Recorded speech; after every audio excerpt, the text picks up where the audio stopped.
जागर जनस्थान मीडिया, उत्तर महाराष्ट्रातील एक अग्रगण्य वृत्तवाहिनी, वृत्तपत्र आपल्या सेवेत. सांस्कृतिक, शैक्षणिक, सहकार, कृषी, कला, क्रीडा सर्वच क्षेत्रातील घटकांचा न्याय हक्कासाठी, जनजागृतीसाठी आम्ही घेऊन येत आहोत जागर जनस्थान ही आपल्या हक्काची वृत्तवाहिनी, वृत्तपत्र. Social media, print media, electronic media अशा सर्व माध्यमातून पोहोचवणार सर्वसामान्यांचा आवाज. उत्तर महाराष्ट्रातील जनतेच्या हक्काची एकमेव वृत्तवाहिनी जागर जनस्थान. जागर जनतेचा, जनतेसाठी सर्वसामान्यांच्या हक्काचा आवाज, जागर जनस्थान.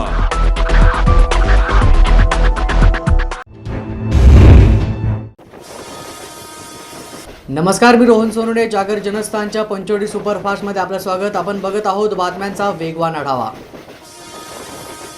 महाराष्ट्राचे माजी पोलीस आयुक्त परमबीर सिंग यांनी केलेल्या आरोपांबाबत मुंबई हायकोर्टानं महाराष्ट्राचे गृहमंत्री अनिल देशमुख यांच्या विरोधात एक मोठा निर्णय घेतलाय. परमबीर सिंग यांच्यावरील आरोपांचा तपास आता सीबीआयकडे सोपवण्यात आलाय.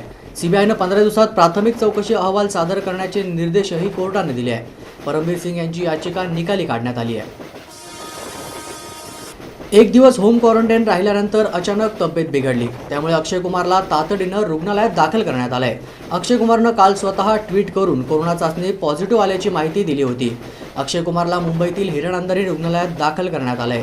तिथेच त्याच्यावर सध्या उपचार सुरू आहे. महाराष्ट्रातील कोरोनाचे 2 स्ट्रेन अत्यंत गंभीर असून देशात कोरोनाच्या तिसऱ्या लाटेचा धोका असल्याचा इशारा CSIRचे प्रमुख डॉक्टर शेखर मांडे यांनी दिलाय. महाराष्ट्रातले 2 स्ट्रेन 15 ते 20% लोकांमध्ये आढळत आहेत. जे कोणी व्यक्ती कोरोना पॉझिटिव्ह येतोय त्यांनी आपल्या संपर्कात आलेल्या सर्वांना चाचणी करण्याचं सांगणं आवश्यक असल्याचं डॉक्टर मांडे म्हणाले. राज्यात कोरोनाबाधितांच्या संख्येत सातत्यानं वाढ होतीये. या पार्श्वभूमीवर तरुणांच्या कोरोना लसीकरणाची ताबडतोब व्यवस्था करा अशी मागणी गृहनिर्माण मंत्री जितेंद्र आव्हाड यांनी मुख्यमंत्री उद्धव ठाकरे यांच्याकडे केली आहे. भारत हा तरुणांचा देश म्हणून ओळखला जातो. त्यामुळे 18 ते 35 या वयातील तरुण पिढीचे कोरोना लसीकरण करा असे ट्विट जितेंद्र आव्हाड यांनी केले आहे. या मागणीला मुख्यमंत्री उद्धव ठाकरे यांनीही सकारात्मक प्रतिसाद दिला आहे. जमाव होईल अशा सभा, धार्मिक कार्यक्रमांवर निर्बंध राहतील. लग्नासाठीचे निर्बंध तोडल्यास कडक कारवाई केली जाईल. तसंच उपस्थितांवरही ही कारवाई केली जाणार आहे. यापुढे चलता आहे असं चालणार नाही. पवित्र रमजान महिन्यात 5 पेक्षा अधिक बांधवांना नमाज पठण करता येणार नाहीये. याशिवाय पोलिसांच्या मदतीसाठी गृहरक्षक दलाच्या जवानांना सेवेत घेतलं जाईल. 30 एप्रिलपर्यंत कडक निर्बंधांच्या परिणामांचं अवलोकन करून पुढील धोरण स्वीकारलं जाईल असं पालकमंत्री छगन भुजबळ यांनी स्पष्ट केलं आहे. मार्च अखेर विविध सणांच्या आलेल्या सुट्ट्या आणि बँकेचे हॉलिडेज यामुळे गेल्या 10 दिवसांपासून बंद असलेल्या बाजार समित्या आजपासून सुरू झाल्या. आज पहिलाच दिवस असल्यानं मोठी आवक झाली. त्यामुळे कांद्याचे भाव मोठ्या प्रमाणात घसरले. नंबर लागावा म्हणून 2 दिवसांपासून शेतकरी बाजार समितीत नंबर लावण्यासाठी आले असून त्यांना अनेक अडचणींना सामोरं जावं लागतंय. पालकमंत्री अब्दुल सत्तार हे धुळे दौऱ्यावर आले होते. दोंडाईच्या नगरपालिकेत सत्तार यांनी जिल्हास्तरीय आढावा बैठक घेऊन जिल्हाधिकारी यांच्यासह जिल्हास्तरीय अधिकाऱ्यांना कोरोनाला आळा घालण्यासाठी निर्देश दिले. यासोबतच नागरिकांनी कोरोना विषाणूची लक्षणं दिसताच तपासणी करून घेत त्याच्यावर उपचार सुरू करावेत. तसंच त्यासाठी अंगणवाडी कार्यकर्ता, अंगणवाडी सेविका, ग्रामसेवक, तलाठी आदींच्या माध्यमातून जनजागृती करावी असंही आवाहन सत्तार यांनी केलं आहे. एकीकडे आरोग्यमंत्री राजेश टोपे हे धुळे जिल्ह्यात वाढलेल्या कोरोनाच्या पार्श्वभूमीवर आढावा घेण्यासाठी येत असतानाच दुसरीकडे त्याच दौऱ्याच्या पूर्वसंध्येला धुळ्यातील एका रुग्णाला व्हेंटिलेटर उपलब्ध होत नसल्यानं परराज्यात हलवावे लागण्याची धक्कादायक घटना घडली आहे. याच बातमीसोबत पंचवटी सुपरफास्टमध्ये वेळ झाली इथेच थांबण्याची, पण आपण कुठेही जाऊ नका. लवकरच घेणार आहोत बातम्यांचा सविस्तर आढावा. तोपर्यंत पाहत रहा जागर जनस्थान. नमस्कार, न्यूज बुलेटिन मध्ये मी नयना आपलं स्वागत करते. आपण घेतोय दिवसभरातील ठळक घडामोडींचा सविस्तर आढावा. कोरोना व्हायरसचा प्रादुर्भाव रोखण्यासाठी प्रशासनानं मार्गदर्शक सूचना जारी केल्या. तरीही अनेक नागरिक मात्र या सूचनांचं पालन करताना दिसत नाहीयेत. असाच काहीसा प्रकार नाशिक जिल्ह्यातील सिन्नर तालुक्यातील बस स्थानकावर पाहायला मिळालाय. एकीकडे व्हेंटिलेटर अभावी कोरोना रुग्ण दगावतायत, तर धुळे जिल्हा रुग्णालयामध्ये 11 व्हेंटिलेटर गेल्या वर्षभरापासून धूळ खात पडून असल्याची धक्कादायक बाब शिवसेनेनं समोर आणली आहे. एकीकडे व्हेंटिलेटर अभावी कोरोना रुग्ण दगावत असताना दुसरीकडे धुळे जिल्हा रुग्णालयामध्ये 11 व्हेंटिलेटर गेल्या वर्षापासून धूळ खात पडून असल्याची धक्कादायक बाब समोर आली आहे। या व्हेंटिलेटर्सचा वापर न केल्यामुळे अनेक रुग्णांना प्राण गमवावे लागले। तसंच काल एका महिलेला व्हेंटिलेटर अभावी परराज्यात जावं लागलं। त्यामुळे जिल्हा शल्य चिकित्सक डॉक्टर सांगळे यांच्या विरोधात सदोष मनुष्यवधाचा गुन्हा दाखल करण्याची मागणी शिवसेनेनं केली आहे। शिवसैनिकांनी यावेळी या व्हेंटिलेटरचं प्रतिकात्मक पूजन करून आरोग्य व्यवस्थेचा निषेध नोंदवला। यावेळी शिवसेनेनं सिव्हिल हॉस्पिटलमध्ये स्पॉट पंचनामा करून हा धक्कादायक प्रकार समोर आणला। सिव्हिल सर्जन माणिक सांगळे यांच्यावर सदोष मनुष्यवधाचा गुन्हा दाखल करून निलंबित करा अशी मागणी शिवसैनिकांनी यावेळी केली। त्या ठिकाणी आपण दिले तर अनेक लोकांचे प्राण वाचतील। रोज लोक कळकळत आहेत, लोक रोज रडतायत। त्यांचे नातेवाईक आमच्या सर्व पदाधिकाऱ्यांना फोन करून सांगतायत, विनंती करतायत की आमच्या रुग्णाला व्हेंटिलेटरची गरज आहे। अशा परिस्थितीत हा इथला सिव्हिल सर्जन, आता या भाषेतच बोलावं लागेल, एकदम निर्लज्ज आणि एकदमच खालच्या पातळीचा माणूस असा आहे की तो या जिल्हा रुग्णालयात सिव्हिल सर्जन म्हणून काम बघतोय, परंतु त्या सध्याच्या महामारीत कोरोनाग्रस्तांच्या कुठल्याच कामाचा नाही। आणि म्हणून अशा सिव्हिल सर्जनचा या ठिकाणी पंचनामा करण्यासाठी आम्ही आलो। या व्हेंटिलेटरची आम्ही या ठिकाणी पूजा केलेली आहे। आणि आज आमचं आरोग्यमंत्री धुळ्यात येत असताना आम्ही आरोग्यमंत्र्यांकडे ह्या सिव्हिल सर्जनवर सदोष मनुष्यवधाचा गुन्हा दाखल करावा, त्याला ताबडतोब निलंबित करावं। असा जर माणूस या ठिकाणी असेल तर असा माणूस वैद्यकीय सेवा देऊ शकतो का, लोकांना सेवा देऊ शकतो का, हा प्रश्न आहे। आणि म्हणून आज आम्ही हे पूजा करून आरोग्यमंत्र्यांना भेटणार आहोत। सिव्हिल सर्जनची ताबडतोब बदली नाही केली तर आम्ही या सिव्हिल सर्जनच्या या ठिकाणी कॅबिनला त्याला बसू देणार नाही, एवढं या ठिकाणी। अचानक शिवसेनेच्या शिष्टमंडळानं सिव्हिल हॉस्पिटलमध्ये पाहणी दौरा केलाय। यावेळी शिवसेनेला मिळालेल्या माहितीप्रमाणे 11 व्हेंटिलेटर आहेत। त्यावरून पाहणीत सिव्हिलमध्ये 11 व्हेंटिलेटर सापडलेत आणि बंदिस्त खोलीत लपवून ठेवलेत। त्यावरून सर्जन माणिक सांगळे यांच्या निष्काळजीपणामुळे कोरोना रुग्णांचा मृत्यू झालाय, त्यांच्यावर सदोष मनुष्यवधाचा गुन्हा दाखल करण्याची मागणी आणि त्यांना निलंबित करण्याची मागणी शिवसैनिकांनी केली। जागर जनस्थानसाठी नागिंद मोरे, धुळे। धुळे जिल्ह्याच्या पालकमंत्र्यांनी दोंडाईचा इथे जिल्हास्तरीय आढावा बैठक घेतलेली। त्यावेळी त्यांनी कोरोनाला अटकाव घालण्यासाठी मार्गदर्शक सूचना प्रशासकीय अधिकाऱ्यांना केल्या आहेत। धुळे जिल्ह्यामध्ये कोरोना विषाणूचा प्रादुर्भाव वाढतोय, अशा परिस्थितीत पुढील काही दिवस अत्यंत महत्त्वाचे आहेत। नागरिकांनी कोरोना विषाणूची लक्षणं दिसताच तपासणी करून घेत उपचार सुरू करावेत। तसंच त्यासाठी अंगणवाडी कार्यकर्ती, अंगणवाडी सेविका, ग्रामसेवक, तलाठी आदींच्या माध्यमातून जनजागृती करावी, त्याचं नियोजन जिल्हा प्रशासनानं करावं, असे निर्देश धुळे जिल्ह्याचे पालकमंत्री तथा राज्याचे महसूल, ग्रामविकास, बंदरे, खार जमिनी विकास आणि विशेष सहाय्य विभागाचे राज्यमंत्री अब्दुल सत्तार यांनी दिले। पालकमंत्री सत्तार यांनी शिंदखेडा तालुक्यातील दोंडाईचा इथे जाऊन पाहणी केली आहे। धुळे कोरोना विषाणू बाधित रुग्णांकडून खासगी रुग्णालयांनी दर फलक लावले पाहिजेत, तिथे एक कर्मचारी नियुक्त करावा, अधिकाऱ्यांनी रुग्णालयाला भेट देऊन पाहणी करावी, जास्तीचे बिल आकारल्यास बिलांची पडताळणी करावी, रेमडेसिवीर औषधांचा पुरेसा साठा उपलब्ध करून ठेवावा, तसंच त्यांचा आवश्यकतेनुसार वापर करावा। कोरोना विषाणूचा प्रादुर्भाव रोखण्यासाठी इंडियन मेडिकल असोसिएशनची मदत घ्यावी। याशिवाय लोकप्रतिनिधी, सामाजिक कार्यकर्ते, स्वयंसेवी संस्थांची मदत घेण्याचे आदेश जिल्हा प्रशासनाला दिले। यावेळी पालकमंत्री अब्दुल सत्तार, आमदार जयकुमार रावल, धुळे जिल्हाधिकारी संजय यादव, जिल्हा पोलीस अधीक्षक चिन्मय पंडित आदी उपस्थित होते। जागर जनस्थानसाठी अख्तर शाह, दोंडाईचा। मार्च अखेर विविध सणाच्या आलेल्या सुट्या आणि बँक हॉलिडे यामुळे गेल्या 10 दिवसापासून बंद असलेल्या बाजार समित्या सुरू झाल्या आहेत। सोमवारी रात्री 8 वाजेनंतर अत्यावश्यक सेवा वगळता सर्वच व्यवसाय आणि व्यापार बंद करण्याचे आदेश जाहीर झालेत। मनमाड येथील छोट्या मोठ्या व्यापारी वर्गानं मात्र नाराजी व्यक्त करत गेल्या वर्षभरात आम्ही अनेक अडचणींना तोंड देत व्यवसाय कसे बसे सुरू ठेवलेत, मात्र आता कडक निर्बंध म्हणून सर्वच बंद करण्यात येत असल्यानं याला लॉकडाऊनच म्हणावं का, असा सवालही या व्यापारी वर्गाकडून विचारला जातो। पुढील 25 दिवस हे सुरू राहिलं तर व्यापारी आणि हातावर पोट असणाऱ्यांनी जगायचं कसं, असा सवालही उपस्थित केलाय। लावण्यात आलेल्या निर्बंधांबद्दल राज्य शासनानं फेरविचार करावा अशी मागणी सर्वसामान्य जनतेकडून देखील केली जाते. जागर जनस्थानसाठी आमीन शेख, मनमाड. या बातमीनंतर वेळ झाली एका छोट्याशा ब्रेकची. कुठे जाऊ नका, पाहत रहा जागर जनस्थान. सुरक्षा आपली जबाबदारी. SSS सिक्युरिटी बाउन्सर्सची. आम्ही पुरवतो कॉर्पोरेट सेवा, औद्योगिक सेवा, वित्तीय संस्था, सुरक्षेसह अंगरक्षक, सशस्त्र रक्षक पुरवणारी विश्वासार्ह संस्था, back team support, well disciplinary uniform staff, train वायझरी युनिट. मुख्य कार्यालय 4 अंबिका अपार्टमेंट, साधू वासवानी मार्ग, होलाराम कॉलनी, नाशिक. 422-002. दूरध्वनी 0253 231 5052. बाउन्सर गणेश 7218655600. बाउन्सर जाकीर 9130278513.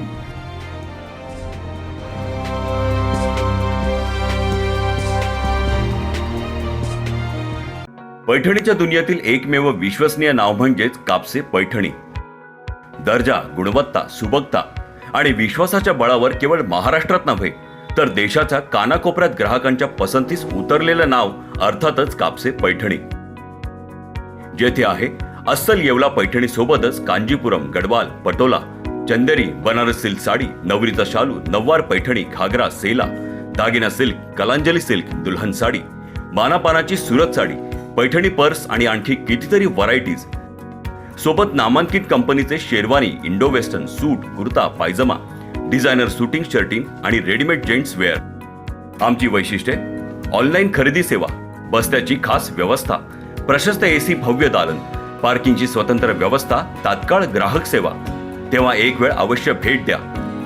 तसंच कोविड-19च्या सर्व नियमांचे पालन करीत घ्या खरेदीचा मनमुराद आनंद. आमचा पत्ता: कापसे पैठणी, काळा मारुती रोड, येवला, जिल्हा नाशिक.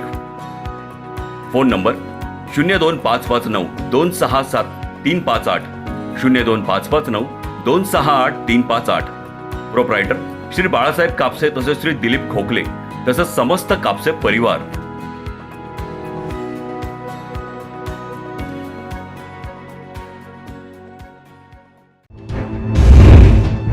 ब्रेकनंतर आपलं स्वागत. एकीकडे आरोग्यमंत्री राजेश टोपे हे धुळे जिल्ह्यात वाढत असलेल्या कोरोना रुग्णांच्या पार्श्वभूमीवर आढावा घेण्यासाठी येत असतानाच त्याच पूर्वसंध्येला धुळ्यातील एका रुग्णाला व्हेंटिलेटर उपलब्ध होत नसल्यानं चक्क परराज्यात हलवण्याची धक्कादायक घटना घडली आहे. धुळे शहरातील साक्री रोडवरील एका खासगी हॉस्पिटलमध्ये एक महिला रुग्ण त्रास होत असल्या कारणानं तिला व्हेंटिलेटरची आवश्यकता भासत होती. मात्र धुळे जिल्ह्यासह मालेगाव, नाशिक, पारोळा, नंदुरबार या ठिकाणी व्यवस्था होईल का असा तपास केला असता व्हेंटिलेटर न मिळाल्याच्या धक्कादायक कारणानं अखेरीस या महिलेला मध्य प्रदेशातील भोपाळ इथे उपचारार्थ हलवण्यात आले. धुळ्यात साधारण 7 ते 8 तासापासून व्हेंटिलेटर बेडचा तपास करून ते मिळत नसल्याच्या कारणानं मुंबई असेल, मालेगाव असेल, या ठिकाणी आम्ही गेल्या 6 ते 7 तासापासून व्हेंटिलेटरची या ठिकाणी आम्ही व्यवस्था करण्यासंदर्भामध्ये आम्ही पाठपुरावा करतोय. पण आम्ही फोन केले, दूरध्वनी केली, पण आम्हाला व्हेंटिलेटर उपलब्ध नाही झाले. मग आम्ही भोपाळ, मध्य प्रदेश या ठिकाणी आम्हाला व्हेंटिलेटर बेड उपलब्ध झाले. आम्ही आज आमच्या पेशंटला परराज्यामध्ये या ठिकाणी घेऊन जातोय. महाराष्ट्र सरकारने व धुळे जिल्ह्याच्या जिल्हाधिकारी महोदयांनी व सिव्हिल सर्जन साहेबांनी धुळे शहरामध्ये जास्तीत जास्त व्हेंटिलेटर या ठिकाणी उपलब्ध करावे, जेणेकरून आज आमच्यावर जो प्रसंग ओढवलेला आहे तो इतर पेशंटच्या संदर्भामध्ये ओढवल्या जाऊ नये याची प्रशासनाने दखल घ्यावी व व्हेंटिलेटरचे जास्तीत जास्त प्रमाण या ठिकाणी धुळे जिल्ह्यामध्ये वाढवावे ही नम्र विनंती.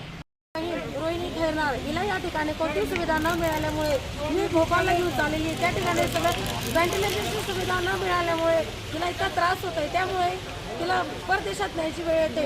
मध्य प्रदेशामध्ये नेऊन तिचा इलाज करायचा वेळ येत आली आहे. मागणी काय त्यामुळे या ठिकाणी व्हेंटिलेटरची सुविधा व सगळ्या पेशंटना त्याची सुविधा प्राप्त व्हायला पाहिजे हीच मागणी आहे. जागर जनस्थानसाठी नागिंदा मोरे, धुळे.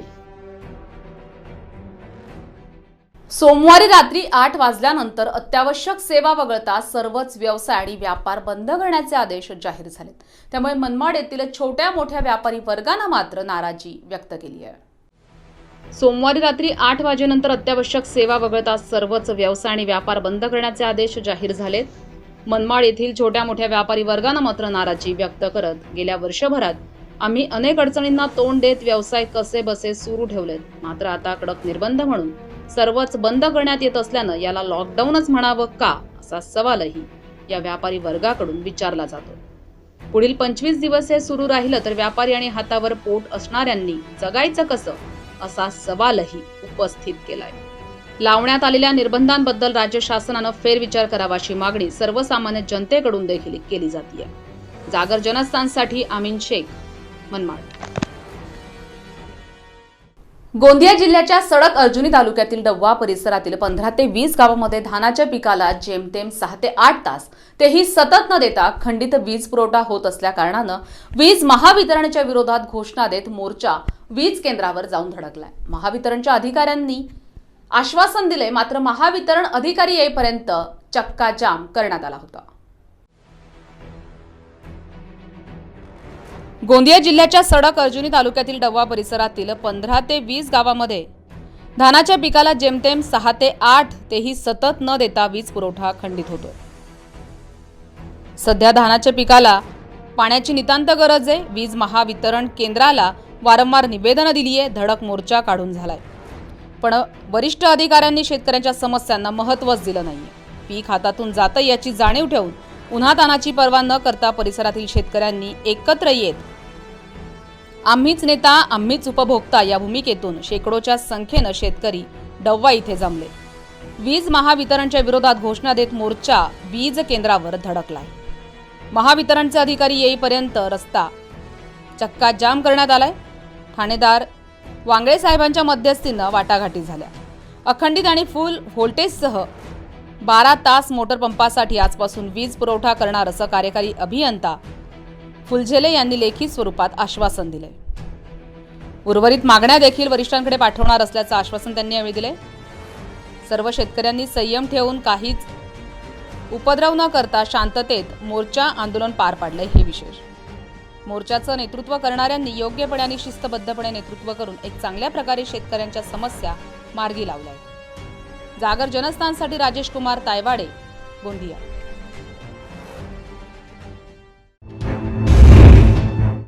नमस्कार, जागर जनस्थानच्या जागर कट्ट्यावर मी सुनील शिंदे आपलं पुन्हा स्वागत करतो।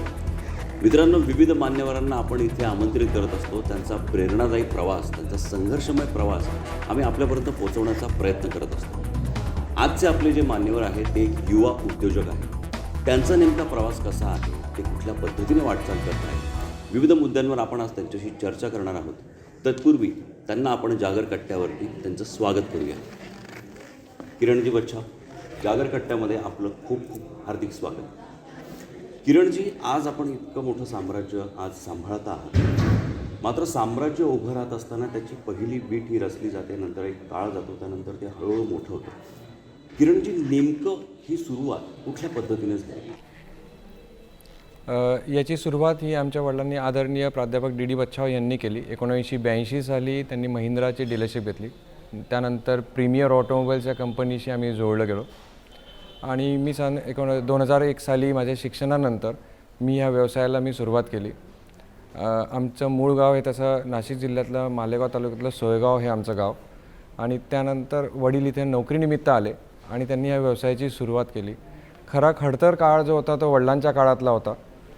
आम्हाला ह्या रेडीमेड प्लॅटरवर हे सगळं देण्यात आलं आणि 2001 सालापासनं जे आम्ही महिन्याला 30 गाड्या विकत होतो त्या गाड्यांचा आज 100 गाड्यांचा याच्यावर विक्रीचा व्यवसाय 4 व्हीलरचा झाला।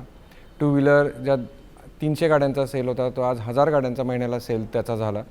ही उत्तुंग भरारी जे घेता आली त्यामागे वडिलांचं मार्गदर्शन, त्यांनी जी पायाभरणी केलेली होती ती, आमचे जुने कर्मचारी, ते मी नेहमी म्हणतो की माझं बँक बॅलन्स, बँक ॲसेट एकीकडे आणि माझे ह्युमन रिसोर्सेस आणि मॅनपॉवर ॲसेट हे एकीकडे, हे त्याच्या मागचं गुड आहे की हा सगळा त्यामधनं हा प्रवासातला मुख्य घटक आहे आणि मुख्य वाटा त्यांचा त्याच्यात आहे।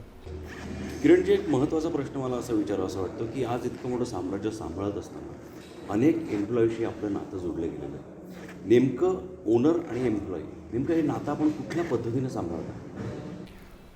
मालक आणि नौकर हे असं नातं नाहीच आहे।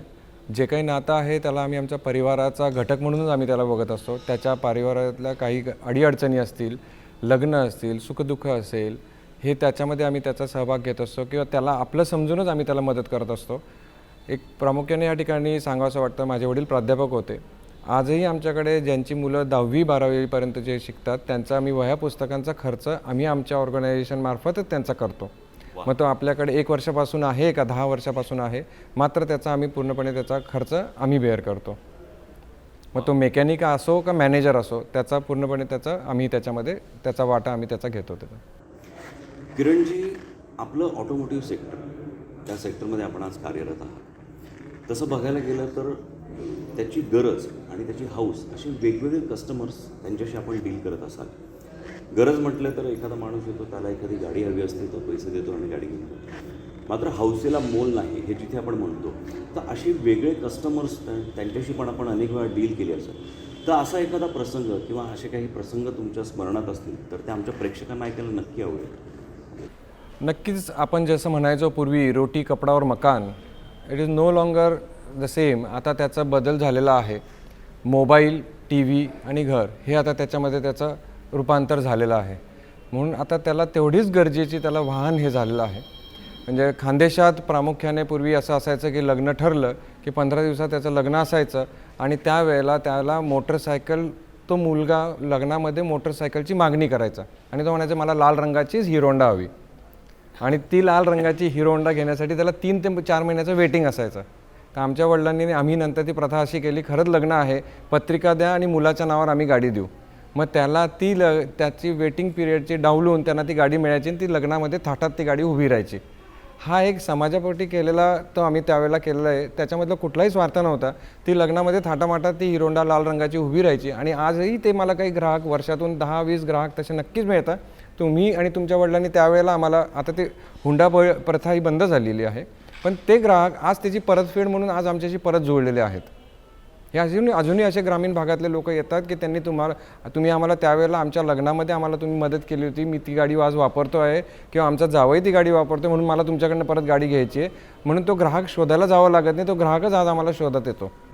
म्हणजे खूप उत्तम असं बॉन्डिंग आपण त्यांच्याशी ठेवल्यामुळे आज या धंद्याला खूप चांगली बरकत आहे. किरणजी, मला एक प्रश्न असा विचारायचा आहे की आज आपण ह्या सेक्टरमध्ये उत्तम पद्धतीने काम करता, मात्र ह्याच्या व्यतिरिक्त व्यवसायाच्या व्यतिरिक्त नेमकं आपल्याला कुठे आपला वेळ घालवायला आवडतं, नेमके आपले छंद काय? छंद तसे म्हणायला गेलं तर आता व्यवसाय हा बऱ्यापैकी सेटल झालेला आहे. व्यवसायात जेवढा वेळ मला द्यायचा तेवढा मी देतोच.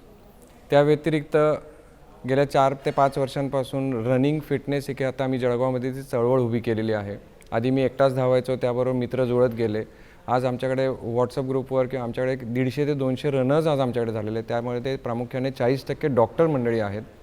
याची चळवळ मोठं रूपांतर व्हावं म्हणून आम्ही खानदेश रन जळगावमध्ये दरवर्षी आयोजित करत असतो. गेल्या 3 वर्षापासून ते आयोजित करतो. ह्या वर्षी कोरोनामुळे आम्ही त्याचं व्हर्च्युअल रनच्या रूपांतर आम्ही करणार आहोत.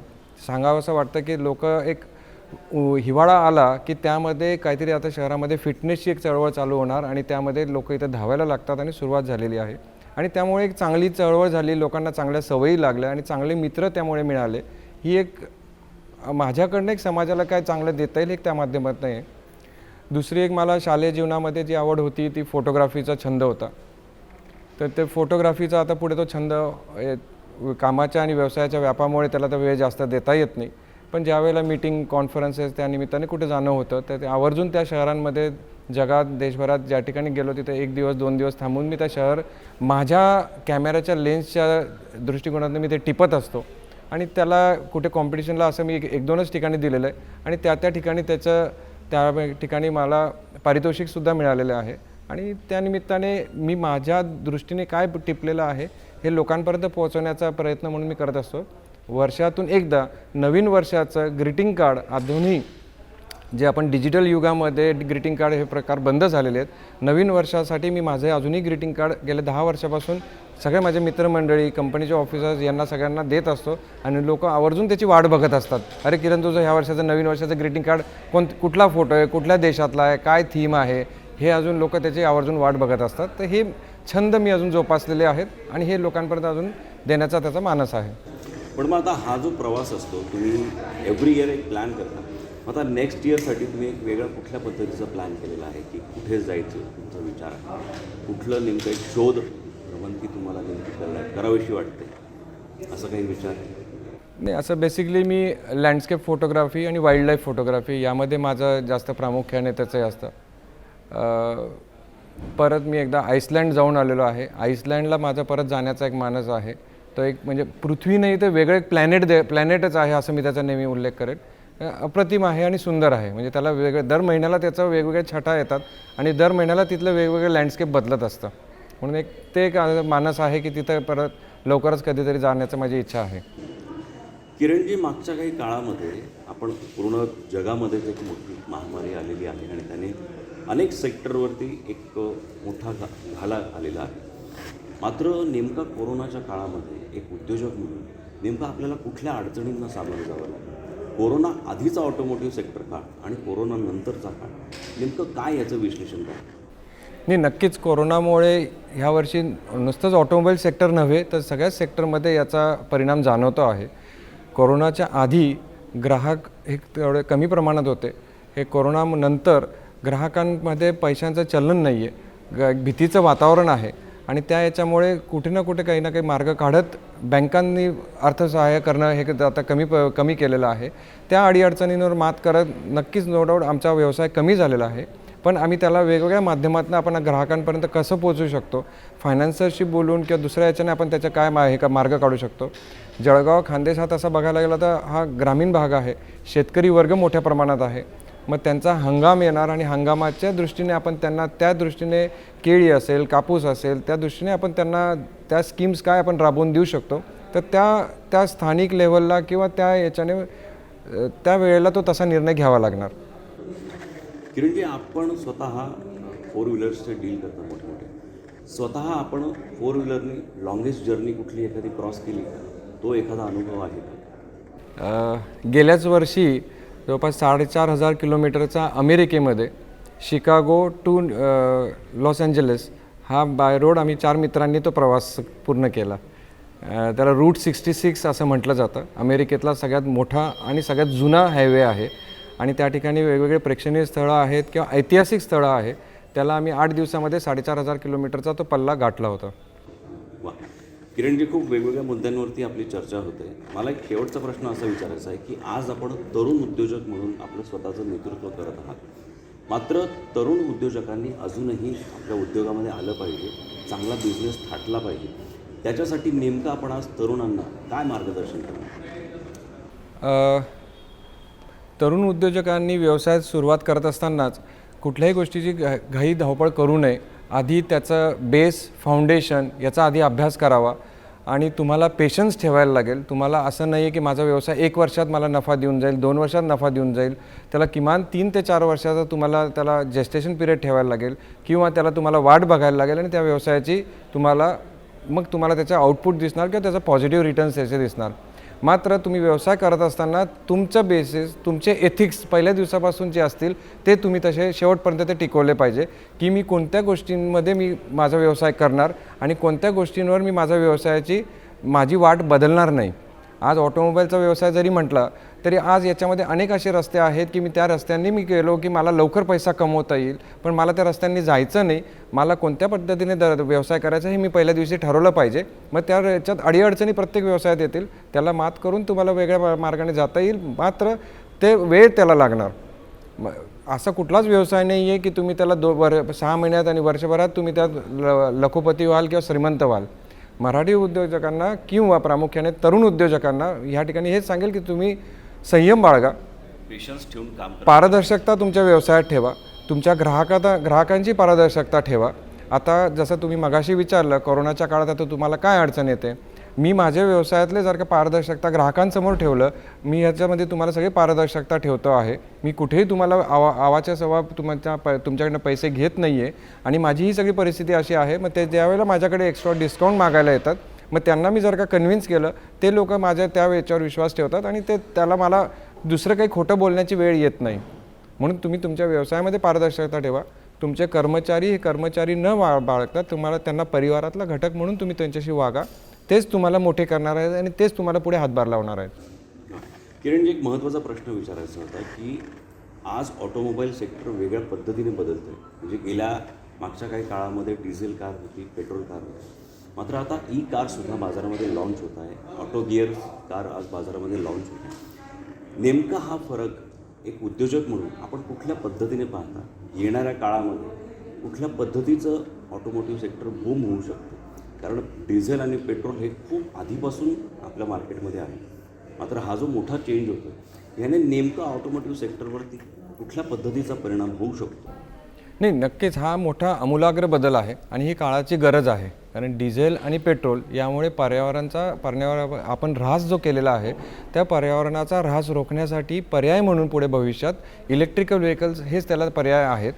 आणि हे काळानुसार जे आता ऑटोमोटिव्ह मॅन्युफॅक्चरर्स हे त्याच्याकडे बदल करता आहेत आणि ज्यांनी बदल स्वीकारला त्यांचीच पुढे प्रगती झाली आहे आणि ज्यांनी बदल नाही स्वीकारला त्यांचा नामशेष आज कुठे शिल्लक नाही आहे. अनेक कंपन्या आहेत, मी त्यांचा आता नामोल्लेख या ठिकाणी करणार नाही, पण ऑटोमोटिव्ह मॅन्युफॅक्चरर्स आमच्या आता हिरो मोटोकॉर्प असेल किंवा महिंद्रा असेल, इलेक्ट्रिकल व्हेकल्स हे पुढच्या येणाऱ्या काळामध्ये त्याचा बदल नक्कीच येणार आहे आणि तो आम्ही देखील स्वीकारणार आहोत. काळाची गरज आहे. पुढच्या काळाची ती गरज आहे.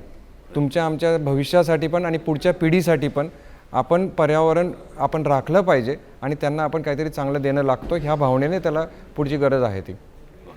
किरणजी, अगदी थोडक्यात आपण खूप वेगवेगळ्या मुद्द्यांवरती आमच्या प्रेक्षकांपर्यंत तुमचे विचार पोहोचवले.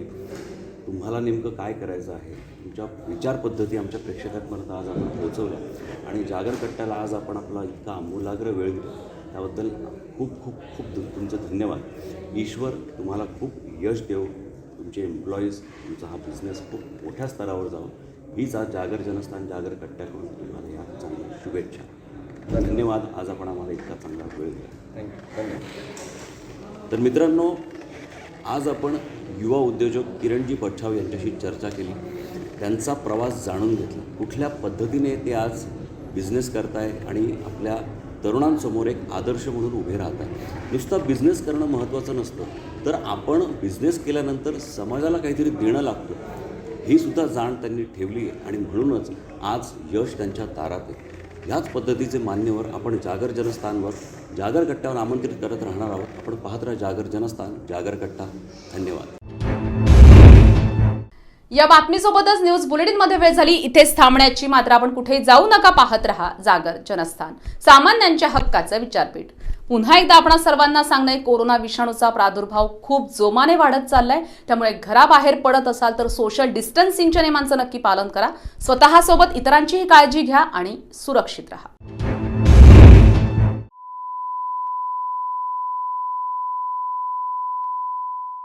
जागर जनस्थान मीडिया, उत्तर महाराष्ट्रातील एक अग्रगण्य वृत्तवाहिनी, वृत्तपत्र आपल्या सेवेत. सांस्कृतिक, शैक्षणिक, सहकार, कृषी, कला, क्रीडा सर्वच क्षेत्रातील घटकांचा न्याय हक्कासाठी, जनजागृतीसाठी आम्ही घेऊन येत आहोत जागर जनस्थान ही आपल्या हक्काची वृत्तवाहिनी, वृत्तपत्र. Social media, print media, electronic media अशा सर्व माध्यमातून पोहोचवणार सर्वसामान्यांचा आवाज. उत्तर महाराष्ट्रातील जनतेच्या हक्काची एकमेव वृत्तवाहिनी जागर जनस्थान. जागर जनतेचा, जनतेसाठी सर्वसामान्यांच्या हक्काचा आवाज, जागर जनस्थान.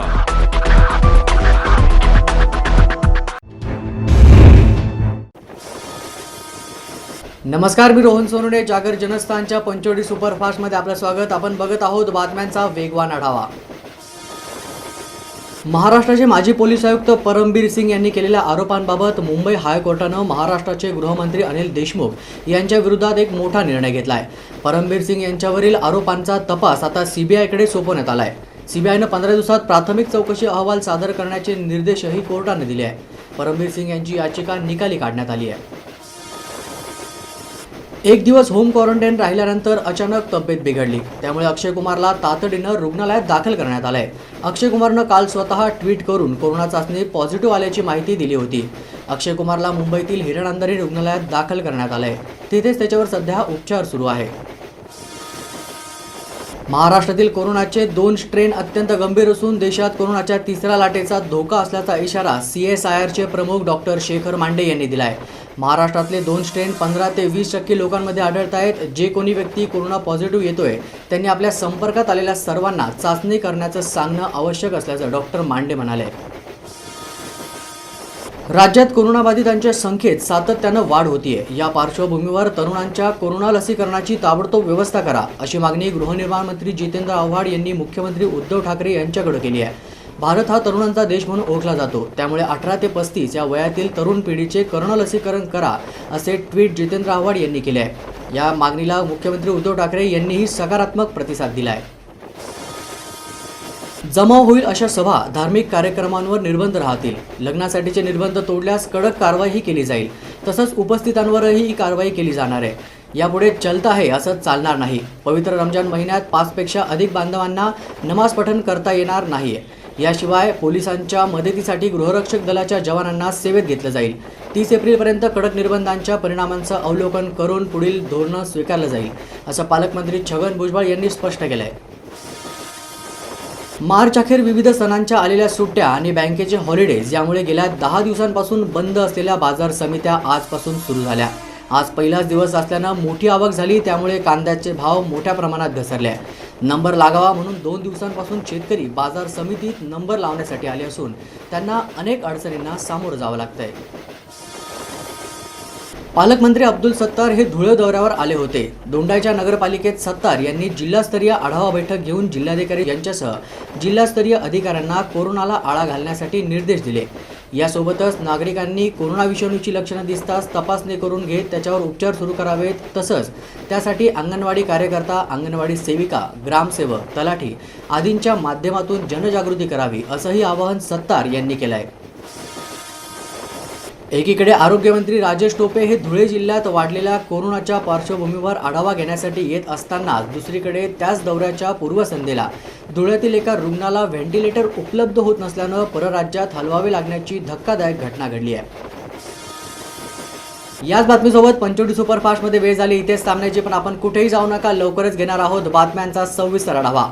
तोपर्यंत पाहत रहा जागर जनस्थान. नमस्कार, न्यूज बुलेटिन मध्ये मी नयना आपलं स्वागत करते. आपण घेतोय दिवसभरातील ठळक घडामोडींचा सविस्तर आढावा. कोरोना व्हायरसचा प्रादुर्भाव रोखण्यासाठी प्रशासनानं मार्गदर्शक सूचना जारी केल्या आहेत. तरीही अनेक नागरिक मात्र या सूचनांचं पालन करताना दिसत नाहीयेत. असाच काहीसा प्रकार नाशिक जिल्ह्यातील सिन्नर तालुक्यातील बस स्थानकावर पाहायला मिळालाय. एकीकडे व्हेंटिलेटर अभावी कोरोना रुग्ण दगावतायत, तर धुळे जिल्हा रुग्णालयामध्ये 11 व्हेंटिलेटर गेल्या वर्षभरापासून धूळ खात पडून असल्याची धक्कादायक बाब शिवसेनेनं समोर आणली आहे. एकीकडे व्हेंटिलेटर अभावी कोरोना रुग्ण दगावत असताना दुसरीकडे धुळे जिल्हा रुग्णालयामध्ये 11 व्हेंटिलेटर गेल्या वर्षापासून धूळ खात पडून असल्याची धक्कादायक बाब समोर आली आहे. या व्हेंटिलेटर्सचा वापर न केल्यामुळे अनेक रुग्णांना प्राण गमवावे लागले. तसंच काल एका महिलेला व्हेंटिलेटर अभावी परराज्यात जावं लागलं. त्यामुळे जिल्हा शल्य चिकित्सक डॉक्टर सांगळे यांच्या विरोधात सदोष मनुष्यवधाचा गुन्हा दाखल करण्याची मागणी शिवसेनेनं केली आहे. शिवसैनिकांनी यावेळी या व्हेंटिलेटरचं प्रतिकात्मक पूजन करून आरोग्य व्यवस्थेचा निषेध नोंदवला. यावेळी शिवसेनेनं सिव्हिल हॉस्पिटलमध्ये स्पॉट पंचनामा करून हा धक्कादायक प्रकार समोर आणला. सिव्हिल सर्जन माणिक सांगळे यांच्यावर सदोष मनुष्यवधाचा गुन्हा दाखल करून निलंबित करा, अशी मागणी शिवसैनिकांनी यावेळी केली. त्या ठिकाणी आपण दिले तर अनेक लोकांचे प्राण वाचतील. रोज लोक कळकळत आहेत, लोक रोज रडतायत. त्यांचे नातेवाईक आमच्या सर्व पदाधिकाऱ्यांना फोन करून सांगतायत, विनंती करतायत की आमच्या रुग्णाला व्हेंटिलेटरची गरज आहे. अशा परिस्थितीत हा इथला सिव्हिल सर्जन, आता या भाषेतच बोलावं लागेल, एकदम निर्लज्ज आणि एकदमच खालच्या पातळीचा माणूस असा आहे की तो या जिल्हा रुग्णालयात सिव्हिल सर्जन म्हणून काम बघतोय, परंतु त्या सध्याच्या महामारीत कोरोनाग्रस्तांच्या कुठल्याच कामाचा नाही. आणि म्हणून अशा सिव्हिल सर्जनचा या ठिकाणी पंचनामा करण्यासाठी आम्ही आलो. या व्हेंटिलेटरची आम्ही या ठिकाणी पूजा केलेली आहे. आणि आज आमचं आरोग्यमंत्री धुळ्यात येत असताना आम्ही आरोग्यमंत्र्यांकडे ह्या सिव्हिल सर्जनवर सदस मनुष्यवधाचा गुन्हा दाखल करावा, त्याला ताबडतोब निलंबित करावं. असा जर माणूस या ठिकाणी असेल तर असा माणूस वैद्यकीय सेवा देऊ शकतो का, लोकांना सेवा देऊ शकतो का, हा प्रश्न आहे. आणि म्हणून आज आम्ही पूजा करून आरोग्यमंत्र्यांना भेटणार आहोत. सिव्हिल सर्जनची ताबडतोब बदली नाही केली तर आम्ही या सिव्हिल सर्जनच्या या ठिकाणी कॅबिनला त्याला बसू देणार नाही, एवढंच या ठिकाणी. अचानक शिवसेनेच्या शिष्टमंडळानं सिव्हिल हॉस्पिटलमध्ये पाहणी दौरा केलाय। यावेळी शिवसेनेला मिळालेल्या माहितीप्रमाणे 11 व्हेंटिलेटर आहेत। त्यावरून पाहणीत सिव्हिलमध्ये 11 व्हेंटिलेटर सापडलेत आणि बंदिस्त खोलीत लपवून ठेवलेत। त्यावरून सर्जन माणिक सांगळे यांच्या निष्काळजीपणामुळे कोरोना रुग्णांचा मृत्यू झालाय। त्यांच्यावर सदोष मनुष्यवधाचा गुन्हा दाखल करण्याची मागणी आणि त्यांना निलंबित करण्याची मागणी शिवसैनिकांनी केली। जागर जनस्थानसाठी नागिंद मोरे, धुळे। धुळे जिल्ह्याच्या पालकमंत्र्यांनी दोंडाईचा इथे जिल्हास्तरीय आढावा बैठक घेतलेली। त्यावेळी त्यांनी कोरोनाला अटकाव घालण्यासाठी मार्गदर्शक सूचना प्रशासकीय अधिकाऱ्यांना केल्या आहेत। धुळे जिल्ह्यामध्ये कोरोना विषाणूचा प्रादुर्भाव वाढतोय। अशा परिस्थितीत पुढील काही दिवस अत्यंत महत्त्वाचे आहेत। नागरिकांनी कोरोना विषाणूची लक्षणं दिसताच तपासणी करून घेत उपचार सुरू करावेत। तसंच त्यासाठी अंगणवाडी कार्यकर्ती, अंगणवाडी सेविका, ग्रामसेवक, तलाठी आदींच्या माध्यमातून जनजागृती करावी। त्याचं नियोजन जिल्हा प्रशासनानं करावं, असे निर्देश धुळे जिल्ह्याचे पालकमंत्री तथा राज्याचे महसूल, ग्रामविकास, बंदरेखार, जमिनी विकास आणि विशेष सहाय्य विभागाचे राज्यमंत्री अब्दुल सत्तार यांनी दिले। पालकमंत्री सत्तार यांनी शिंदखेडा तालुक्यातील दोंडाईचा इथे जाऊन पाहणी केली आहे। धुळे कोरोना विषाणू बाधित रुग्णांकडून खासगी रुग्णालयांनी दर फलक लावले पाहिजेत। तिथे एक कर्मचारी नियुक्त करावा। अधिकाऱ्यांनी रुग्णालयाला भेट देऊन पाहणी करावी। जास्तीचे बिल आकारल्यास बिलांची पडताळणी करावी। रेमडेसिवीर औषधांचा पुरेसा साठा उपलब्ध करून ठेवावा। तसंच त्यांचा आवश्यकतेनुसार वापर करावा। कोरोना विषाणूचा प्रादुर्भाव रोखण्यासाठी इंडियन मेडिकल असोसिएशनची मदत घ्यावी। याशिवाय लोकप्रतिनिधी, सामाजिक कार्यकर्ते, स्वयंसेवी संस्थांची मदत घेण्याचे आदेश जिल्हा प्रशासनाला दिले। यावेळी पालकमंत्री अब्दुल सत्तार, आमदार जयकुमार रावल, धुळे जिल्हाधिकारी संजय यादव, जिल्हा पोलीस अधीक्षक चिन्मय पंडित आदी उपस्थित होते। जागर जनस्थानसाठी अख्तर शाह, दोंडाईचा। मार्च अखेर विविध सणाच्या आलेल्या सुट्या आणि बँक हॉलिडे यामुळे गेल्या 10 दिवसापासून बंद असलेल्या बाजार समित्या सुरू झाल्या आहेत। सोमवारी रात्री 8 वाजेनंतर अत्यावश्यक सेवा वगळता सर्वच व्यवसाय आणि व्यापार बंद करण्याचे आदेश जाहीर झालेत। मनमाड येथील छोट्या मोठ्या व्यापारी वर्गानं मात्र नाराजी व्यक्त करत गेल्या वर्षभरात आम्ही अनेक अडचणींना तोंड देत व्यवसाय कसे बसे सुरू ठेवलेत, मात्र आता कडक निर्बंध म्हणून सर्वच बंद करण्यात येत असल्यानं याला लॉकडाऊनच म्हणावं का, असा सवालही या व्यापारी वर्गाकडून विचारला जातो। पुढील 25 दिवस हे सुरू राहिलं तर व्यापारी आणि हातावर पोट असणाऱ्यांनी जगायचं कसं, असा सवालही उपस्थित केलाय।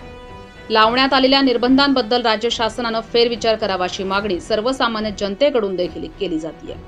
जागर जनस्थानसाठी आमीन शेख, मनमाड। या बातमीनंतर वेळ झाली एका छोट्याशा ब्रेकची। कुठे जाऊ नका, पाहत रहा जागर जनस्थान।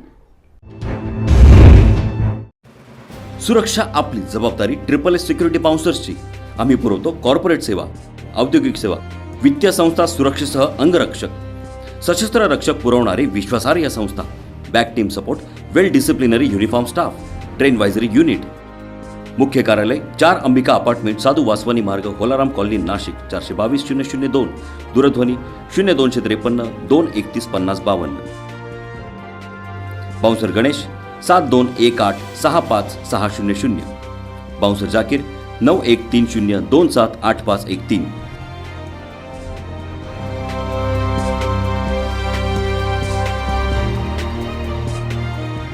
पैठणीच्या दुनियेतील एकमेव विश्वसनीय नाव म्हणजेच कापसे पैठणी। दर्जा, गुणवत्ता, सुबकता आणि विश्वासाच्या बळावर केवळ महाराष्ट्रात नव्हे तर देशाच्या कानाकोपऱ्यात ग्राहकांच्या पसंतीस उतरलेलं नाव अर्थातच कापसे पैठणी। जेथे आहे अस्सल येवला पैठणी सोबतच कांजीपुरम, गडवाल, पटोला, चंदेरी, बनारस सिल्क साडी, नवरीचा शालू, नववार पैठणी, घागरा, सेला, दागिना सिल्क, कलांजली सिल्क, दुल्हन साडी, मानापानाची सुरत साडी, पैठणी पर्स आणि आणखी कितीतरी व्हरायटीज सोबत नामांकित कंपनीचे शेरवानी, इंडो वेस्टर्न, सूट, कुर्ता, पायजमा, डिझायनर शूटिंग शर्टिंग आणि रेडीमेड जेंट्स वेअर। आमची वैशिष्ट्ये: ऑनलाईन खरेदी सेवा, बस्त्याची खास व्यवस्था, प्रशस्त AC भव्य दालन, पार्किंगची स्वतंत्र व्यवस्था, तात्काळ ग्राहक सेवा। तेव्हा एक वेळ अवश्य भेट द्या। तसंच कोविड-19च्या सर्व नियमांचे पालन करीत घ्या खरेदीचा मनमुराद आनंद। आमचा पत्ता: कापसे पैठणी, काळा मारुती रोड, येवला, जिल्हा Nashik. Phone number 02559 267 358 02559 268 358. Proprietor Shri Balasaheb Kapse तसेच श्री दिलीप खोकले तसंच समस्त कापसे परिवार.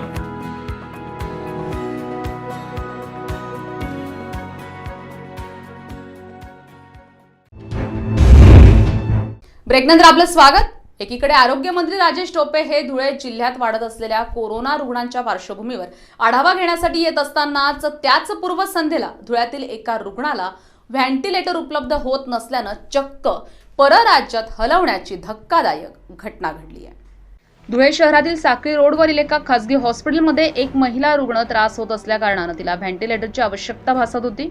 मात्र धुळे जिल्ह्यासह मालेगाव, नाशिक, पारोळा, नंदुरबार या ठिकाणी व्यवस्था होईल का असा तपास केला असता व्हेंटिलेटर न मिळाल्याच्या धक्कादायक कारणानं अखेरीस या महिलेला मध्य प्रदेशातील भोपाळ इथे उपचारार्थ हलवण्यात आले.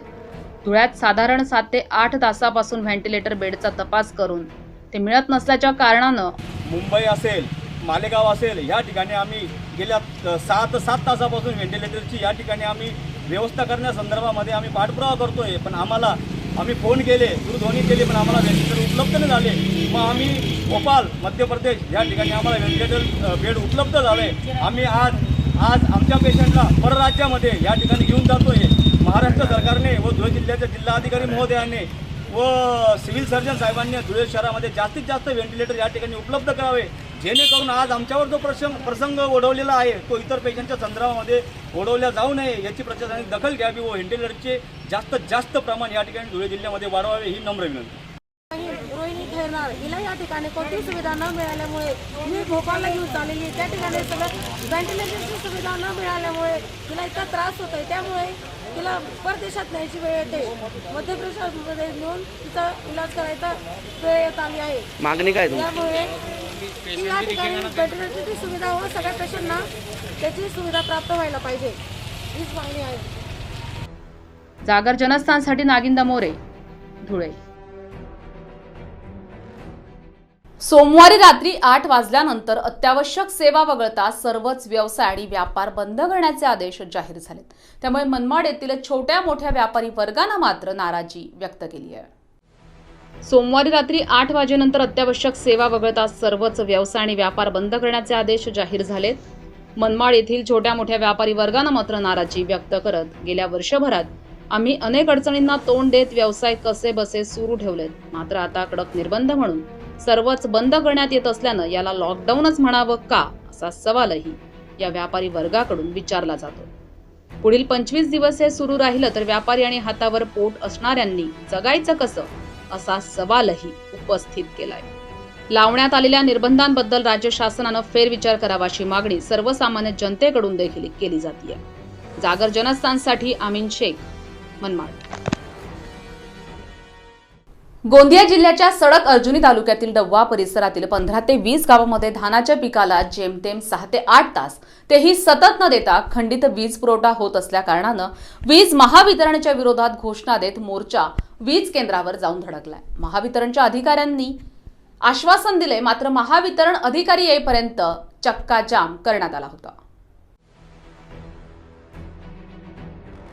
गोंदिया जिल्ह्याच्या सडक अर्जुनी तालुक्यातील डव्वा परिसरातील 15 ते 20 गावांमध्ये धानाच्या पिकाला जेमतेम 6 ते 8 तेही सतत न देता वीज पुरवठा खंडित होतोय. सध्या धानाच्या पिकाला पाण्याची नितांत गरज आहे. वीज महावितरण केंद्राला वारंवार निवेदनं दिली आहे, धडक मोर्चा काढून झालाय. पण वरिष्ठ अधिकाऱ्यांनी शेतकऱ्यांच्या समस्यांना महत्त्वच दिलं नाहीये. पीक हातातून जातं याची जाणीव ठेवून उन्हातानाची पर्वा न करता परिसरातील शेतकऱ्यांनी एकत्र येत आम्हीच नेता आम्हीच उपभोक्ता या भूमिकेतून शेकडोच्या संख्येनं शेतकरी डव्वा इथे जमले. वीज महावितरणच्या विरोधात घोषणा देत मोर्चा वीज केंद्रावर धडकलाय. महावितरणचे अधिकारी येईपर्यंत रस्ता चक्काजाम करण्यात आलाय. ठाणेदार वांगळे साहेबांच्या मध्यस्थीनं वाटाघाटी झाल्या. अखंडित आणि फुल व्होल्टेजसह 12 तास मोटर पंपासाठी आजपासून वीज पुरवठा करणार असं कार्यकारी अभियंता फुलझेले यांनी लेखी स्वरूपात आश्वासन दिले. उर्वरित मागण्या देखील वरिष्ठांकडे पाठवणार असल्याचं आश्वासन त्यांनी यावेळी दिले. सर्व शेतकऱ्यांनी संयम ठेवून काहीच उपद्रव न करता शांततेत मोर्चा आंदोलन पार पाडले हे विशेष. मोर्चाचं नेतृत्व करणाऱ्यांनी योग्यपणे आणि शिस्तबद्धपणे नेतृत्व करून एक चांगल्या प्रकारे शेतकऱ्यांच्या समस्या मार्गी लावल्या आहेत. जागर जनस्थानसाठी राजेश कुमार तायवाडे, गोंदिया.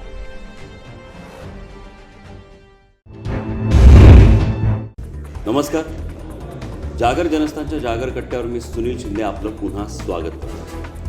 मित्रांनो, विविध मान्यवरांना आपण इथे आमंत्रित करत असतो. त्यांचा प्रेरणादायी प्रवास, त्यांचा संघर्षमय प्रवास आम्ही आपल्यापर्यंत पोहोचवण्याचा प्रयत्न करत असतो. आजचे आपले जे मान्यवर आहेत ते एक युवा उद्योजक आहेत. त्यांचा नेमका प्रवास कसा आहे, ते कुठल्या पद्धतीने वाटचाल करत आहेत, विविध मुद्द्यांवर आपण आज त्यांच्याशी चर्चा करणार आहोत. तत्पूर्वी त्यांना आपण जागर कट्ट्यावरती त्यांचं स्वागत करूया. किरणजी बच्छाव, जागर कट्ट्यामध्ये आपलं खूप खूप हार्दिक स्वागत. किरणजी, आज आपण इतकं मोठं साम्राज्य आज सांभाळत आहात. मात्र साम्राज्य उभं राहत असताना त्याची पहिली बीट ही रचली जाते, नंतर एक काळ जातो, त्यानंतर ते हळूहळू मोठं होतं. किरणजी, नेमकं ही सुरुवात कुठल्या पद्धतीने झाली? याची सुरुवात ही आमच्या वडिलांनी आदरणीय प्राध्यापक डी बच्छाव यांनी केली. 1982 साली त्यांनी महिंद्राची डीलरशिप घेतली. त्यानंतर प्रीमियर ऑटोमोबाईल्सच्या कंपनीशी आम्ही जोडलं गेलो आणि मी 2001 साली माझ्या शिक्षणानंतर मी ह्या व्यवसायाला सुरुवात केली. आमचं मूळ गाव हे तसं नाशिक जिल्ह्यातलं मालेगाव तालुक्यातलं सोयगाव हे आमचं गाव आणि त्यानंतर वडील इथे नोकरीनिमित्त आले आणि त्यांनी ह्या व्यवसायाची सुरुवात केली. खरा खडतर काळ जो होता तो वडिलांच्या काळातला होता. आम्हाला ह्या रेडीमेड प्लॅटरवर हे सगळं देण्यात आलं आणि 2001 सालापासनं जे आम्ही महिन्याला 30 गाड्या विकत होतो त्या गाड्यांचा आज 100 गाड्यांचा याच्यावर विक्रीचा व्यवसाय 4 व्हीलरचा झाला. 2 व्हीलर ज्या 300 गाड्यांचा सेल होता तो आज 1000 गाड्यांचा महिन्याला सेल त्याचा झाला.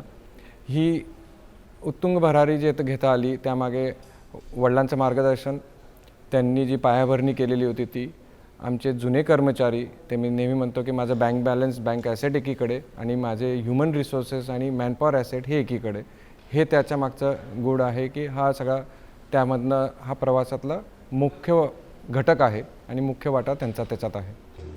किरणजी, एक महत्त्वाचा प्रश्न मला असं विचारावं असं वाटतं की आज इतकं मोठं साम्राज्य सांभाळत असताना अनेक एम्प्लॉईशी आपलं नातं जोडलं गेलेलं आहे. नेमकं ओनर आणि एम्प्लॉई, नेमकं हे नातं आपण कुठल्या पद्धतीने सांभाळतो? मालक आणि नौकर हे असं नातं नाहीच आहे.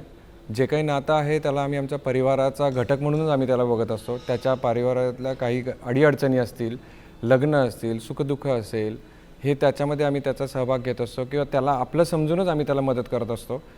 एक प्रामुख्याने या ठिकाणी सांगावं वाटतं, माझे वडील प्राध्यापक होते. आजही आमच्याकडे ज्यांची मुलं 10वी-12वीपर्यंत जे शिकतात त्यांचा आम्ही वह्या पुस्तकांचा खर्च आम्ही आमच्या ऑर्गनायझेशनमार्फतच त्यांचा करतो. मग तो आपल्याकडे 1 वर्षापासून आहे का 10 वर्षापासून आहे, मात्र त्याचा आम्ही पूर्णपणे त्याचा खर्च आम्ही बेअर करतो. मग तो मेकॅनिक असो का मॅनेजर असो, त्याचा पूर्णपणे आम्ही त्याच्यामध्ये त्याचा वाटा आम्ही त्याचा घेतो.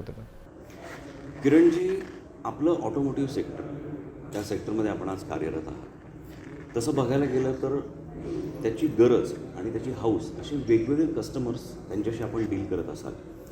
गरज म्हटलं तर एखादा माणूस येतो, त्याला एखादी गाडी हवी असते, तो पैसे देतो आणि गाडी घेऊन जातो. मात्र हौसेला मोल नाही हे जिथे आपण म्हणतो, तर असे वेगळे कस्टमर्स त्यांच्याशी पण आपण अनेक वेळा डील केली असेल. तर असा एखादा प्रसंग किंवा असे काही प्रसंग तुमच्या स्मरणात असतील तर ते आमच्या प्रेक्षकांना ऐकायला नक्की आवडेल. नक्कीच. आपण जसं म्हणायचो पूर्वी रोटी कपडावर मकान, it is no longer the same. आता त्याचा बदल झालेला आहे. मोबाईल, टी व्ही आणि घर हे आता त्याच्यामध्ये त्याचं रूपांतर झालेलं आहे. म्हणून आता त्याला तेवढीच गरजेची त्याला वाहन हे झालेलं आहे. म्हणजे खानदेशात प्रामुख्याने पूर्वी असं असायचं की लग्न ठरलं की 15 दिवसात त्याचं लग्न असायचं आणि त्यावेळेला त्याला मोटरसायकल, तो मुलगा लग्नामध्ये मोटरसायकलची मागणी करायचा आणि तो म्हणायचा मला लाल रंगाचीच हिरो होंडा हवी आणि ती लाल रंगाची हिरो होंडा घेण्यासाठी त्याला 3 ते 4 महिन्याचं वेटिंग असायचं. तर आमच्या वडिलांनी आम्ही नंतर ती प्रथा अशी केली, खरंच लग्न आहे, पत्रिका द्या आणि मुलाच्या नावावर आम्ही गाडी देऊ. मग त्याला त्याची वेटिंग पिरियडची डावलून त्यांना ती गाडी मिळायची आणि ती लग्नामध्ये थाटात ती गाडी उभी राहायची. हा एक समाजापोटी केलेला तो आम्ही त्यावेळेला केलेला आहे. त्याच्यामधला कुठलाही स्वार्थ नव्हता. ती लग्नामध्ये थाटामाटात ती हिरो होंडा लाल रंगाची उभी राहायची आणि आजही ते मला काही ग्राहक, वर्षातून 10-20 ग्राहक तसे नक्कीच मिळतात.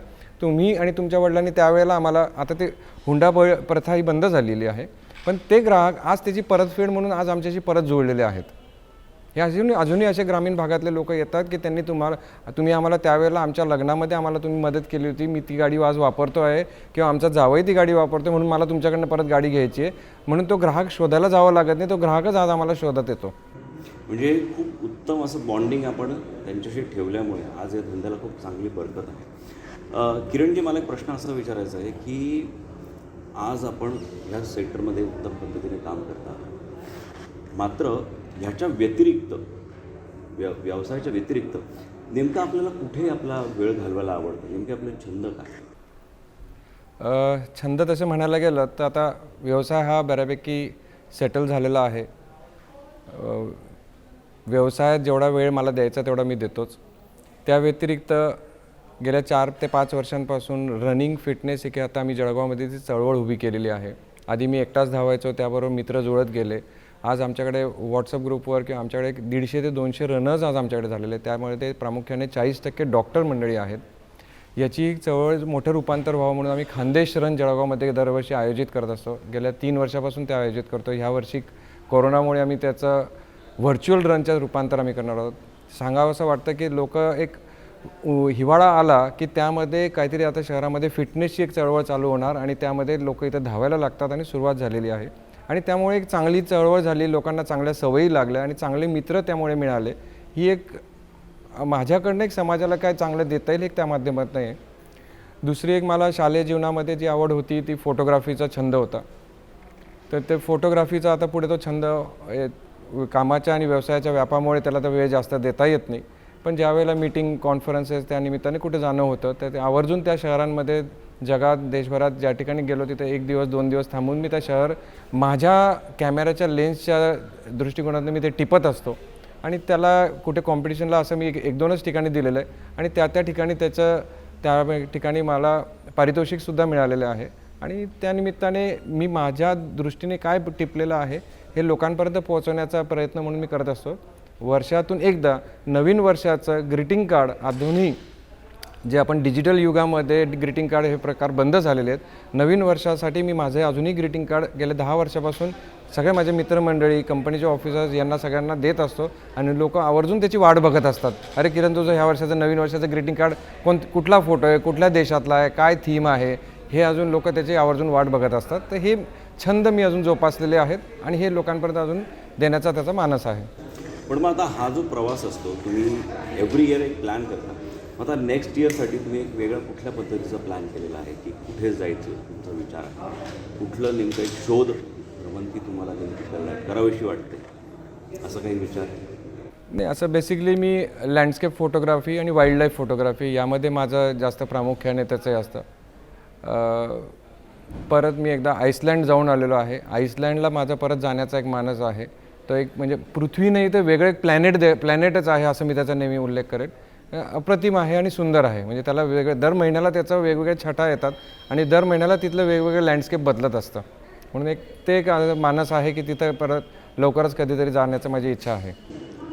किरणजी, मागच्या काही काळामध्ये आपण पूर्ण जगामध्येच एक मोठी महामारी आलेली आहे आणि त्याने अनेक सेक्टरवरती एक मोठा घाला आलेला आहे. मात्र नेमका कोरोनाच्या काळामध्ये एक उद्योजक म्हणून नेमकं आपल्याला कुठल्या अडचणींना सामोरं जावं लागलं? कोरोना आधीचा ऑटोमोटिव्ह सेक्टर काळ आणि कोरोना नंतरचा काळ, नेमकं काय याचं विश्लेषण करा? नाही, नक्कीच कोरोनामुळे ह्या वर्षी नुसतंच ऑटोमोबाईल सेक्टर नव्हे तर सगळ्याच सेक्टरमध्ये याचा परिणाम जाणवतो आहे. कोरोनाच्या आधी ग्राहक हे तेवढे कमी प्रमाणात होते. हे कोरोनानंतर ग्राहकांमध्ये पैशांचं चलन नाही आहे, भीतीचं वातावरण आहे आणि याच्यामुळे कुठे ना कुठे काही ना काही मार्ग काढत बँकांनी अर्थसहाय्य करणं हे आता कमी केलेलं आहे. त्या अडीअडचणींवर मात करत नक्कीच नो डाऊट आमचा व्यवसाय कमी झालेला आहे, पण आम्ही त्याला वेगवेगळ्या माध्यमातून आपण ग्राहकांपर्यंत कसं पोहोचू शकतो, फायनान्सरशी बोलून किंवा दुसऱ्या याच्याने आपण त्याचं काय मार्ग काढू शकतो. जळगाव खानदेश हा तसा बघायला गेला तर हा ग्रामीण भाग आहे, शेतकरी वर्ग मोठ्या प्रमाणात आहे. मग त्यांचा हंगाम येणार आणि हंगामाच्या दृष्टीने आपण त्यांना त्या दृष्टीने केळी असेल, कापूस असेल, त्या दृष्टीने आपण त्यांना त्या स्कीम्स काय आपण राबवून देऊ शकतो. तर त्या स्थानिक लेवलला किंवा त्या याच्याने त्या वेळेला तो तसा निर्णय घ्यावा लागणार. किरणजी, आपण स्वतः 4 व्हीलर्सचे डील करता मोठे, स्वतः आपण 4 व्हीलरनी लॉंगेस्ट जर्नी कुठली एखादी क्रॉस केली का? तो एखादा अनुभव आहे का? गेल्याच वर्षी जवळपास 4,500 किलोमीटरचा अमेरिकेमध्ये शिकागो टू लॉस एंजलस हा बाय रोड आम्ही 4 मित्रांनी तो प्रवास पूर्ण केला. त्याला रूट 66 असं म्हटलं जातं. अमेरिकेतला सगळ्यात मोठा आणि सगळ्यात जुना हायवे आहे आणि त्या ठिकाणी वेगवेगळे प्रेक्षणीय स्थळं आहेत किंवा ऐतिहासिक स्थळं आहे. त्याला आम्ही 8 दिवसामध्ये 4,500 किलोमीटरचा तो पल्ला गाठला होता. वा, किरणजी, खूप वेगवेगळ्या मुद्द्यांवरती आपली चर्चा होते. मला एक शेवटचा प्रश्न असा विचारायचा आहे की आज आपण तरुण उद्योजक म्हणून आपलं स्वतःचं नेतृत्व करत आहात. मात्र तरुण उद्योजकांनी अजूनही आपल्या उद्योगामध्ये आलं पाहिजे, चांगला बिझनेस थाटला पाहिजे. त्याच्यासाठी नेमकं आपण आज तरुणांना काय मार्गदर्शन करणार? तरुण उद्योजकांनी व्यवसायात सुरुवात करत असतानाच कुठल्याही गोष्टीची घाई धावपळ करू नये. आधी त्याचं बेस फाउंडेशन याचा आधी अभ्यास करावा आणि तुम्हाला पेशन्स ठेवायला लागेल. तुम्हाला असं नाही आहे की माझा व्यवसाय 1 वर्षात मला नफा देऊन जाईल, 2 वर्षात नफा देऊन जाईल. त्याला किमान 3 ते 4 वर्षाचा तुम्हाला त्याला जेस्टेशन पिरियड ठेवायला लागेल किंवा त्याला तुम्हाला वाट बघायला लागेल आणि त्या व्यवसायाची तुम्हाला त्याचा आउटपुट दिसणार किंवा त्याचा पॉझिटिव्ह रिटर्न्स त्याचे दिसणार. मात्र तुम्ही व्यवसाय करत असताना तुमचं बेसिस, तुमचे एथिक्स पहिल्या दिवसापासून जे असतील ते तुम्ही तसे शेवटपर्यंत ते टिकवले पाहिजे की मी कोणत्या गोष्टींमध्ये मी माझा व्यवसाय करणार आणि कोणत्या गोष्टींवर मी माझी वाट बदलणार नाही. आज ऑटोमोबाईलचा व्यवसाय जरी म्हटला तरी आज याच्यामध्ये अनेक असे रस्ते आहेत की मी त्या रस्त्यांनी गेलो की मला लवकर पैसा कमवता येईल, पण मला त्या रस्त्यांनी जायचं नाही. मला कोणत्या पद्धतीने व्यवसाय करायचा हे मी पहिल्या दिवशी ठरवलं पाहिजे. मग याच्यात अडीअडचणी प्रत्येक व्यवसायात येतील, त्याला मात करून तुम्हाला वेगळ्या मार्गाने जाता येईल. मात्र ते वेळ त्याला लागणार. असा कुठलाच व्यवसाय नाही आहे की तुम्ही त्याला 6 महिन्यात आणि वर्षभरात तुम्ही त्यात लखोपती व्हाल किंवा श्रीमंत व्हाल. मराठी उद्योजकांना किंवा प्रामुख्याने तरुण उद्योजकांना ह्या ठिकाणी हेच सांगेल की तुम्ही संयम बाळगा, पेशन्स ठेवून काम करा, पारदर्शकता तुमच्या व्यवसायात ठेवा, तुमच्या ग्राहकांची पारदर्शकता ठेवा. आता जसं तुम्ही मगाशी विचारलं कोरोनाच्या काळात आता तुम्हाला काय अडचण येते, मी माझ्या व्यवसायातले जर का पारदर्शकता ग्राहकांसमोर ठेवलं, मी ह्याच्यामध्ये तुम्हाला सगळी पारदर्शकता ठेवतो आहे. मी कुठेही तुम्हाला आवाच्या सवा तुमच्याकडनं पैसे घेत नाही आहे आणि माझी ही सगळी परिस्थिती अशी आहे. मग ते ज्यावेळेला माझ्याकडे एक्स्ट्रा डिस्काउंट मागायला येतात, मग त्यांना मी जर का कन्व्हिन्स केलं, ते लोक माझ्या त्या याच्यावर विश्वास ठेवतात आणि त्याला मला दुसरं काही खोटं बोलण्याची वेळ येत नाही. म्हणून तुम्ही तुमच्या व्यवसायामध्ये पारदर्शकता ठेवा. तुमचे कर्मचारी हे कर्मचारी न बाळगता तुम्हाला त्यांना परिवारातला घटक म्हणून तुम्ही त्यांच्याशी वागा. तेच तुम्हाला मोठे करणार आहेत आणि तेच तुम्हाला पुढे हातभार लावणार आहेत. किरणजी, एक महत्त्वाचा प्रश्न विचारायचा होता की आज ऑटोमोबाईल सेक्टर वेगळ्या पद्धतीने बदलतं आहे. म्हणजे मागच्या काही काळामध्ये डिझेल कार होती, पेट्रोल कार होती, मात्र आता ई कारसुद्धा बाजारामध्ये लॉन्च होत आहे. ऑटो गिअर कार आज बाजारामध्ये लॉन्च होत आहे. नेमका हा फरक एक उद्योजक म्हणून आपण कुठल्या पद्धतीने पाहता? येणाऱ्या काळामध्ये कुठल्या पद्धतीचं ऑटोमोटिव्ह सेक्टर बूम होऊ शकतं? कारण डिझेल आणि पेट्रोल हे खूप आधीपासून आपल्या मार्केटमध्ये आहे, मात्र हा जो मोठा चेंज होतो याने नेमका ऑटोमोटिव्ह सेक्टरवरती कुठल्या पद्धतीचा परिणाम होऊ शकतो? नाही, नक्कीच हा मोठा आमूलाग्र बदल आहे आणि ही काळाची गरज आहे. कारण डिझेल आणि पेट्रोल यामुळे पर्यावरण आपण ऱ्हास जो केलेला आहे त्या पर्यावरणाचा ऱ्हास रोखण्यासाठी पर्याय म्हणून पुढे भविष्यात इलेक्ट्रिकल व्हेकल्स हेच त्याला पर्याय आहेत. आणि हे काळानुसार जे आता ऑटोमोटिव्ह मॅन्युफॅक्चरर्स हे त्याच्याकडे बदल करता आहेत आणि ज्यांनी बदल स्वीकारला त्यांचीच पुढे प्रगती झाली आहे आणि ज्यांनी बदल नाही स्वीकारला त्यांचा नामशेष आज कुठे शिल्लक नाही आहे. अनेक कंपन्या आहेत, मी त्यांचा आता नामोल्लेख या ठिकाणी करणार नाही, पण ऑटोमोटिव्ह मॅन्युफॅक्चरर्स आमच्या आता हिरो मोटोकॉर्प असेल किंवा महिंद्रा असेल, इलेक्ट्रिकल व्हेकल्स हे पुढच्या येणाऱ्या काळामध्ये त्याचा बदल नक्कीच येणार आहे आणि तो आम्ही देखील स्वीकारणार आहोत. काळाची गरज आहे, पुढच्या काळाची ती गरज आहे. आमच्या भविष्यासाठी पण आणि पुढच्या पिढीसाठी पण पर्यावरण आपण राखलं पाहिजे आणि त्यांना आपण काहीतरी चांगलं देणं लागतो ह्या भावनेने त्याला पुढची गरज आहे ती. किरणजी, अगदी थोडक्यात आपण खूप वेगवेगळ्या मुद्द्यांवरती आमच्या प्रेक्षकांपर्यंत तुमचे विचार पोहोचवले. तुम्हाला नेमकं काय करायचं आहे, तुमच्या विचार पद्धती आमच्या प्रेक्षकांपर्यंत आज आपण पोहोचवल्या आणि जागर कट्ट्याला आज आपण आपला इतका आमूलाग्र वेळ दिला त्याबद्दल खूप खूप खूप तुमचं धन्यवाद.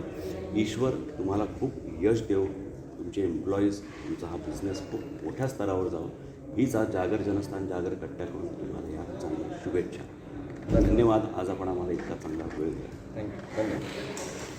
तर मित्रांनो, आज आपण युवा उद्योजक किरणजी पच्छाव यांच्याशी चर्चा केली, त्यांचा प्रवास जाणून घेतला, कुठल्या पद्धतीने ते आज बिझनेस करताय आणि आपल्या तरुणांसमोर एक आदर्श म्हणून उभे राहतात. नुसता बिझनेस करणं महत्त्वाचं नसतं, तर आपण बिझनेस केल्यानंतर समाजाला काहीतरी देणं लागतं ही सुद्धा जाण त्यांनी ठेवली आहे आणि म्हणूनच आज यश त्यांच्या दारात आहे. ह्याच पद्धतीचे मान्यवर आपण जागर जनस्थानवर जागर कट्ट्यावर आमंत्रित करत राहणार आहोत. आपण पाहत राहा जागर जनस्थान, जागर कट्टा. धन्यवाद. या बातमीसोबतच न्यूज बुलेटिनमध्ये वेळ झाली इथेच थांबण्याची. मात्र आपण कुठे जाऊ नका, पाहत रहा जागर जनस्थान, सामान्यांच्या हक्काचं विचारपीठ. पुन्हा एकदा आपण सर्वांना सांगणं, कोरोना विषाणूचा प्रादुर्भाव खूप जोमाने वाढत चाललाय. त्यामुळे घराबाहेर पडत असाल तर सोशल डिस्टन्सिंगच्या नियमांचं नक्की पालन करा. स्वतःसोबत इतरांचीही काळजी घ्या आणि सुरक्षित राहा.